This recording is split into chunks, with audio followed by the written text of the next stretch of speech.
আল্লাহু আকবার অর্থ আল্লাহ মহান, সবচেয়ে বড়, তার চেয়ে বড় ও মহৎ কেউ নেই। আল্লাহ ছাড়া বিশ্ব জগতে আর কোনো সত্তা এই গুণ বা বৈশিষ্ট্যের অধিকারী হতে পারে না। এটি আল্লাহ তাআলার অত্যন্ত ফজিলতপূর্ণ জিকির। কোরআনে আল্লাহ তাআলা তাকবীর বলার বা তার বড়ত্ব বর্ণনা করার নির্দেশ দিয়ে বলেন, তোমার রবের শ্রেষ্ঠত্ব ঘোষণা করো। সূরা মুদ্দাসসির ৩। আরেক আয়াতে আল্লাহ তাআলা বলেন, আর বলো, সমস্ত প্রশংসা আল্লাহরই, যিনি কোনো সন্তান গ্রহণ করেননি, রাজত্বে তার কোনো শরিক নেই এবং অপমান থেকে বাঁচতে তার অভিভাবকের দরকার নেই, এবং তুমি পূর্ণরূপে তার বড়ত্ব ঘোষণা করো। নামাজের শুরুতে আল্লাহু আকবার বলা ফরজ। এই তাকবীরের মাধ্যমে নামাজ আদায়কারী নামাজে প্রবেশ করে এবং নামাজের বাইরের সব কাজকর্ম তার জন্য হারাম বা নিষিদ্ধ হয়ে যায়।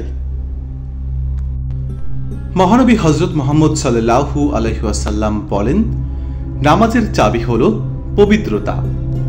তাকবীরে তাহরিমা নামাজের বাইরের সব কাজ হারাম করে দেয়, আর সালাম তা হলো হালাল করে। নামাজের ভেতরেও বারবার আল্লাহু আকবার বলতে হয়। আজান ও ইকামতেও বারবার উচ্চারিত হয় আল্লাহু আকবার। প্রতিদিন ৫ ওয়াক্ত নামাজের আজানে ৩০ বার, ইকামতে ৩০ বার আল্লাহু আকবার উচ্চারিত হয়। ৫ ওয়াক্তের ফরজ নামাজে তাকবীর উচ্চারিত হয় ৯৪ বার। সুন্নত ও নফল নামাজগুলোতে প্রায় ৫০০ বার। এছাড়া সাধারণ জিকির হিসেবে আল্লাহু আকবারের অপরিসীম ফজিলত বর্ণিত হয়েছে বিভিন্ন হাদিসে।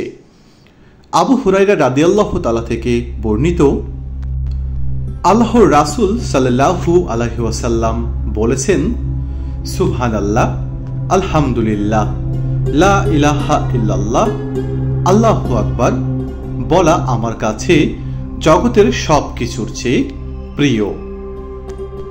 বনি সুলাইম গোত্রের এক সাহাবী বলেন, একদিন আল্লাহর রাসূল সাল্লাল্লাহু আলাইহি ওয়াসাল্লাম ৫টি কথা আমার হাতে অথবা তার নিজের হাতে গুনে বললেন, সুবহানাল্লাহ বলা দাড়িপাল্লার অর্ধেক, আর আলহামদুলিল্লাহ বলা দাড়িপাল্লাকে পূর্ণ করা, আর আল্লাহু আকবার আকাশমণ্ডলী ও জমিনের মধ্যে যা আছে তা পূর্ণ করে দেয়।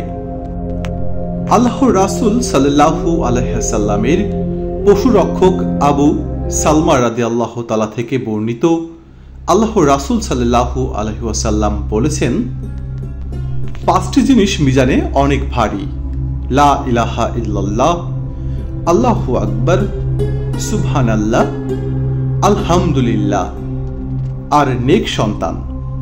যে মারা গেলে মুসলমান বাবা মা তাতে সব কামনা করে।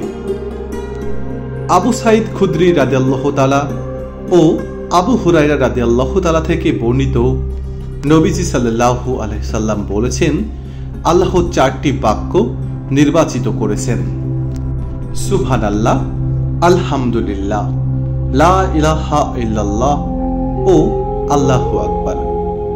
সুতরাং যে ব্যক্তি সুবহানাল্লাহ বলবে তার জন্য ২০টি নেকি লেখা হবে এবং তার ২০টি গুনাহ মোচন করা হবে। যে ব্যক্তি আল্লাহু আকবার বলবে তারও অনুরূপ সওয়াব হবে ও পাপ মোচন করা হবে। যে ব্যক্তি লা ইলাহা ইল্লাল্লাহ বলবে তারও অনুরূপ সওয়াব হবে ও পাপ মোচন করা হবে। আর যে ব্যক্তি নিজের পক্ষ থেকে আলহামদুলিল্লাহি রাব্বিল আলামিন বলবে তার জন্য ৩০টি নেকি লেখা হবে এবং তার ৩০টি গুনাহ মোচন করা হবে। প্রিয় দর্শক শ্রোতা মণ্ডলী, ভিডিওটি সম্পূর্ণ দেখার জন্য সকলকে অসংখ্য ধন্যবাদ জানাই। ভিডিওটি ভালো লাগলে আমার চ্যানেলটিকে সাবস্ক্রাইব করুন এবং পাশে থাকা বেল আইকন বাটনটিতে ক্লিক করুন। লাইক, কমেন্ট এবং বেশি বেশি শেয়ার করতে থাকুন। প্রিয় দর্শক, সবাই ভালো থাকবেন, সুস্থ থাকবেন। আল্লাহ হাফেজ।